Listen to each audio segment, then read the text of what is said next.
Hello everyone, welcome back to Total Football Talk, and as always we're going to look at the latest transfer news coming out surrounding Manchester United. And as always, we are full steam, we are full throttle, there's tons of news. We're going to look at a 10-minute roundup, and we're going to start with Kobbie Mainoo. Kobbie Mainoo is apparently, it's all gone off, he wants to leave the club. I don't know if there's conflicting reports coming out. Reports coming out saying he wants to leave the club, there's reports coming out saying he wants to leave to go on alone.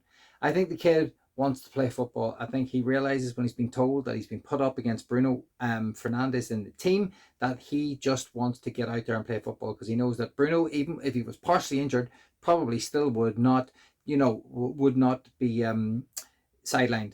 And Kobbie probably won't get the chances he deserves. He knows it's World Cup year. I can imagine the kid is desperate to get out there, make his mark, and play for whoever it is that he needs to play for, be it Manchester United, be it someone else. There is talk of Napoli. He has said that he would like to go to Napoli. There was reports back in January that if Manchester United could get a deal done for Kobbie Mainoo around the £50 million mark, that he may go. There is rumours that Napoli will be offering £40 million. So this was coming through from The Athletic, not what I just spoke about, but this is the news, some of the news that was coming through. Kobbie Mainoo informs Manchester United on his wish to leave on a loan before the deadline. The 20-year-old has no desire to sever ties with the club.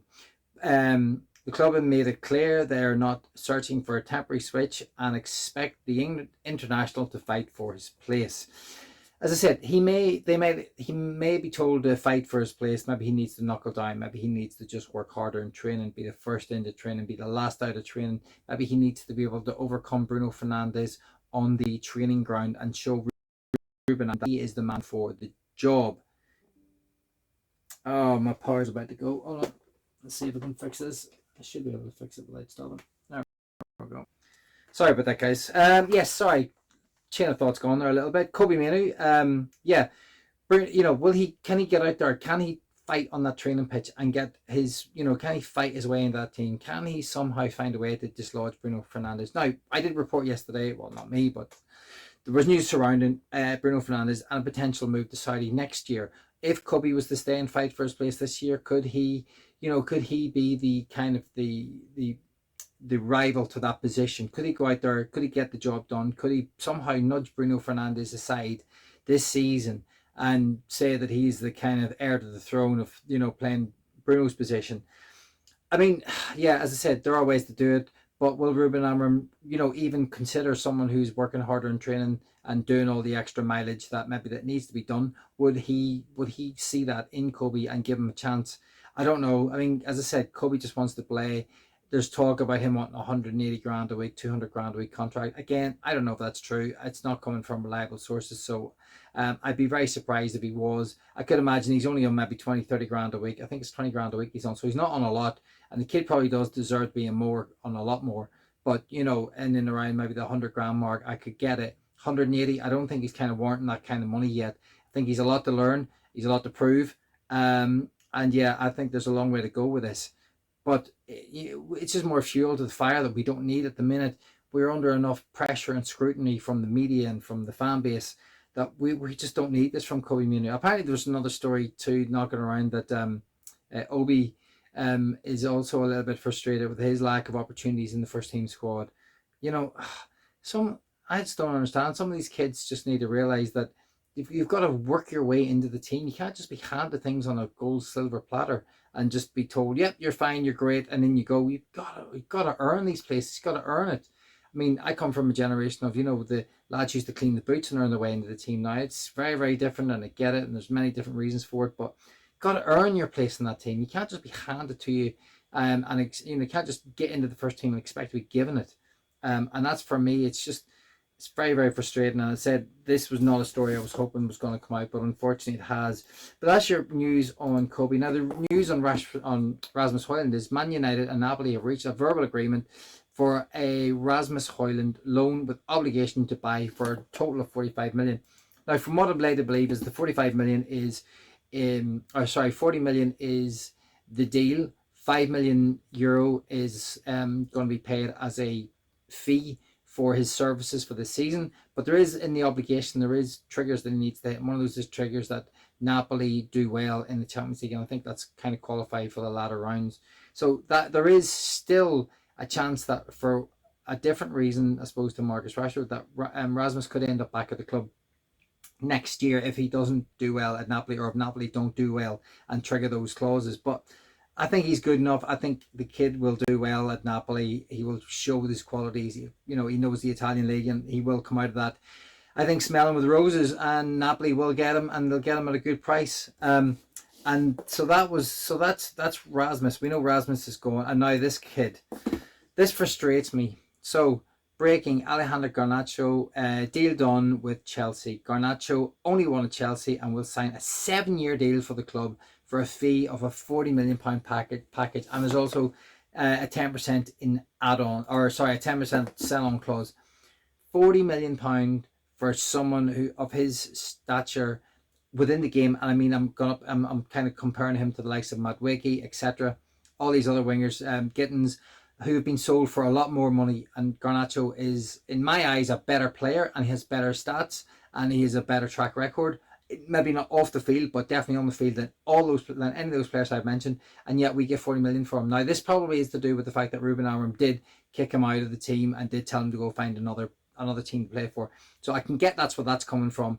But it's highly frustrating that we have lost a valuable asset, someone who was potentially worth a lot more. We've got 40 million. Yes, it's all pure profit, which is good, but still highly frustrating that we have lost out quite a bit of money on him, because that money is, that's detriment to the team, and that money going back into the team. Now, is that money going to go back into the team, or is that money going to be used to service the debt? Because we have 40 or 50 million pound every year to service of the debt, and that said, service the debt is one thing. That's not even paying the debt off. Will his money just go straight into that? Will Rasmus's money, we know that Rasmus isn't going to make us a lot of money on that particular deal. I think we cover costs and maybe we come out with a small profit. But none of these are really helping us in the long-term prospect of bringing in a midfielder that we desperately need, and a goalkeeper, which Sammy Lamens is still not signed yet. So that's where we are with Garnacho.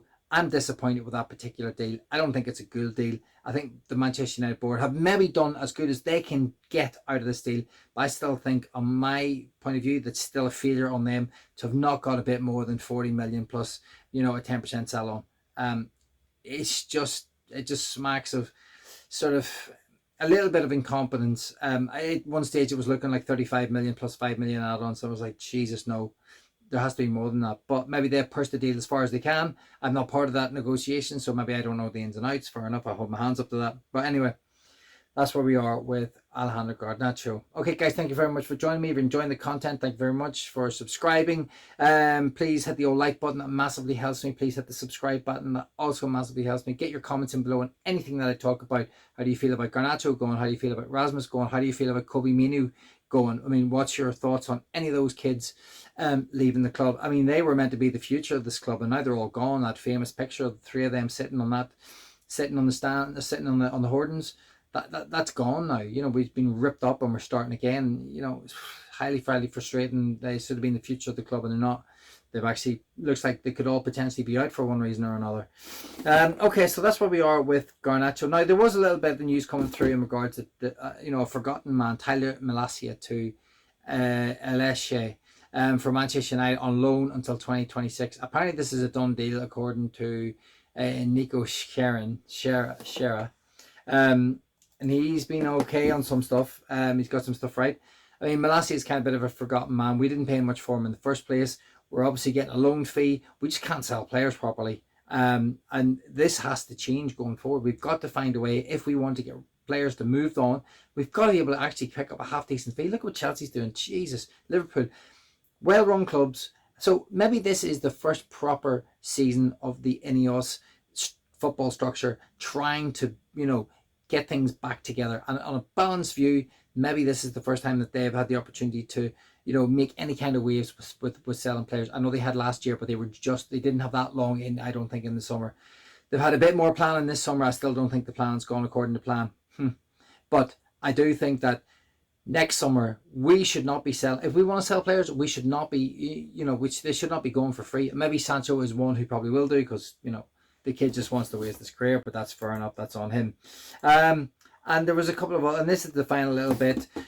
Sources says it's always the journey will be taken under Ruben Amorim will be a long one, and that the club would want to avoid making short-term decisions based around a couple of poor performances. So it looks like, as I said, we know that the board. Oops, throwing my mouse around there. Looks like the board really want to back Ruben Amorim, want to give him a chance. Big game at the weekend. Can he do it? Can he get the team playing well against Burnley? And I mean well. I don't mean scrappy 1-0 win. I mean, we probably as a fan base would take that to a certain degree, but there's got to be some green shoots of decent football. There's got to be, chances created, a couple of goals scored. Now, I actually don't even think we'll beat Burnley. I have a really bad feeling we'd be lucky if we get a draw. Burnley are defensively very good. I think they'll come out. I think they'll stifle us, and I think they'll probably hit us on the break. And I wouldn't be surprised if we did concede. Tom Heaton for nets, I'd have that. Or do I trust Onana? No. Do I trust Bayenden? No. Are we going to have a goalkeeper in on time? Definitely not. So Tom Heaton in net for me going forward, and just pray the kid has a decent game. And yeah, that's where we are with pretty much all the news at the minute. I know there's press conferences happening, etc. I'll have a quick look at what comes out of that tomorrow. But that's your 10-minute roundup. Thank you very much for joining me. I really appreciate it. If you've stuck around to the end, you're an absolute legend. I had thought I would get a little bit better at this. My viewing figures have slowed down a little bit. My likes and all that kind of stuff have slowed down.